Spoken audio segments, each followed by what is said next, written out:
بسم اللہ الرحمن الرحیم۔ حضرت ابراہیم علیہ السلام کی شادی کا واقعہ۔ حضرت ابراہیم علیہ السلام مسلسل 4 دن آتش نمرود میں رہنے کے بعد جب آپ علیہ السلام آگ سے باہر آئے تو ملک شام کی طرف روانہ ہو گئے۔ آپ علیہ السلام نے وہاں قیام فرمایا۔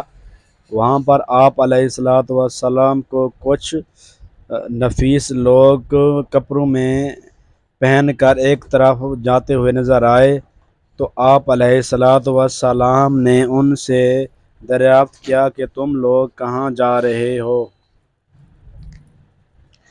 انہوں نے جواب دیا کہ یہاں پر ایک بادشاہ کی بیٹی رہتی ہے اور وہ بہت خوبصورت ہے۔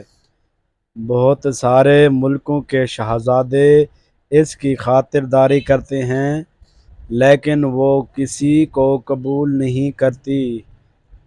وہ کہتی ہے کہ میں شادی اپنی مرضی سے کروں گی،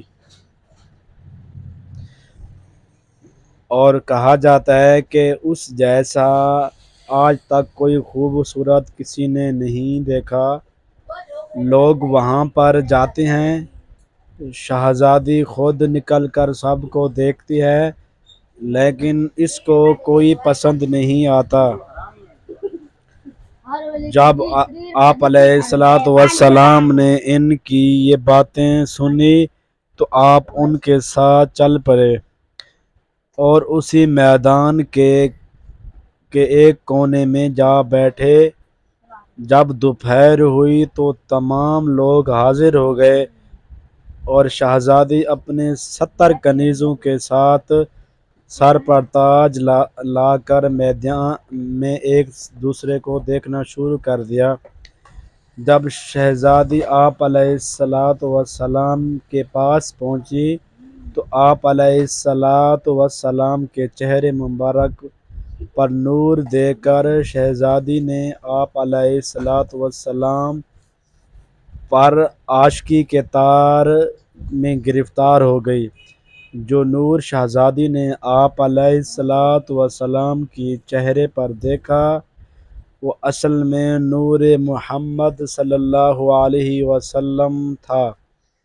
پھر آپ علیہ السلام کو بادشاہ کے پاس لے جایا گیا تو بادشاہ نے اپنی بیٹی سے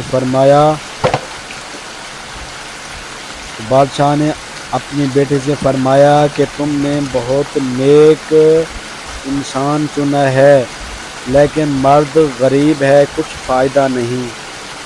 سب امراء نے مل کر اس کی شادی آپ علیہ السلام سے کر دی۔ تمام رسومات بادشاہ نے ادا کی اور تمام شہر میں خوشی بانٹ گئی، مٹھائی وغیرہ تقسیم کی گئی۔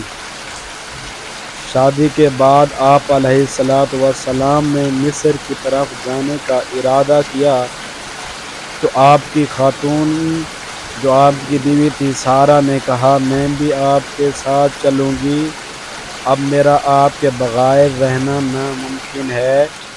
اس پر آپ علیہ السلام نے فرمایا کہ تمہارا باپ تم کو نہیں جانے دے گا۔ تو سارہ خاتون نے کہا کہ آپ کے وجود کے سامنے میرے باپ کی کوئی حیثیت نہیں، اگر انہوں نے مجھے اجازت نہ دی تو میں ان کا حکم نہیں مانوں گی۔ پھر سارہ خاتون نے ضد کر کے باپ سے رخصت مانگی اور ان کے باپ نے اجازت دے دی۔ پھر آپ علیہ السلام خدا کے حکم سے سارہ خاتون کو لے کر شہر سے نکلے۔ راستے میں کچھ لوگوں نے انہیں کہا اے ابراہیم تم کہاں جا رہے ہو؟ مصر کا بادشاہ بہت ظالم ہے اور وہ عورتوں کی خواہش رکھتا ہے۔ یہ سن کر آپ علیہ السلام کو فکر ہونے لگی کیونکہ سارہ بہت ہی خوبصورت خاتون تھی اور یہاں سے آپ علیہ السلام کی دوسری شادی کا آغاز ہوتا ہے۔ آپ علیہ الصلوۃ والسلام نے سارہ خاتون کو ایک صندوق میں بند کر دیا اور ساتھ لے کر چل پڑے۔ راستے میں مصر کے بادشاہوں نے آپ علیہ الصلوۃ والسلام کو روک لیا اور صندوق کی تلاشی لینے لگے۔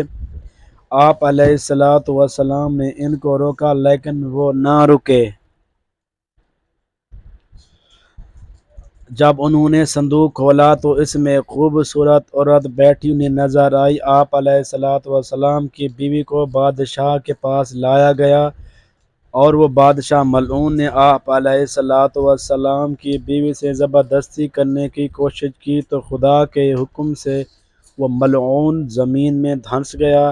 پھر اس ملعون نے یہ کہا کہ یہ عورت جادوگرنی ہے، تو اس پر سارہ خاتون نے جواب دیا، اے ملعون، میں جادوگرنی نہیں ہوں، لیکن میرا خداوند ذوالجلال کا دوست ہے۔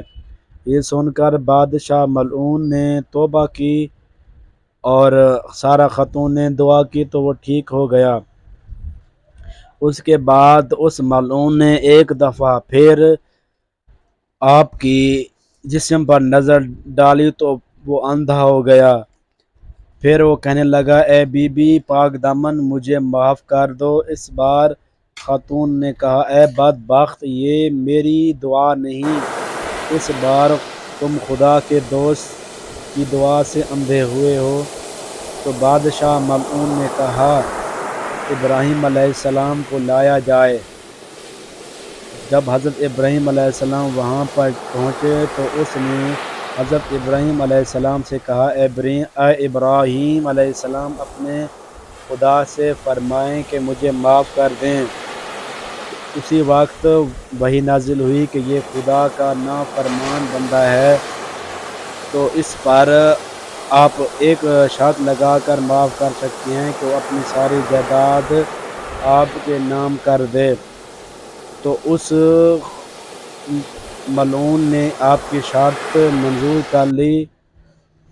وعدے کے مطابق آپ علیہ الصلوۃ والسلام کو اپنی ساری سلطنت آپ کے حوالے کر دی، اور جب وہ ٹھیک ہو گیا تو اس نے سارہ خاتون سے معافی مانگی اور کہا کہ میری بیٹی جو بہت ہی خوبصورت ہے، اس کا نام ہاجرہ خاتون ہے۔ یہ حضرت ابراہیم علیہ السلام کی دوسری بیوی تھی، اس کا نام ہاجرہ ہے، وہ میں آپ کے حوالے کرتا ہوں۔ پھر آپ علیہ الصلوۃ والسلام کی پہلے شادی سارہ سے اور بعد میں ہاجرہ سے ہوئی، تو آپ علیہ السلام اس کے بعد ہاجرہ اور سارہ کو لے کر کنعان کی طرف روانہ ہو گئے۔ اس طرح یہ تھا آپ علیہ السلام کی شادی کا واقعہ۔ مزید ایسی ویڈیو دیکھنے کے لیے میرے چینل کو سبسکرائب کریں، لائک کریں، شیئر کریں۔ شکریہ، جزاک اللہ۔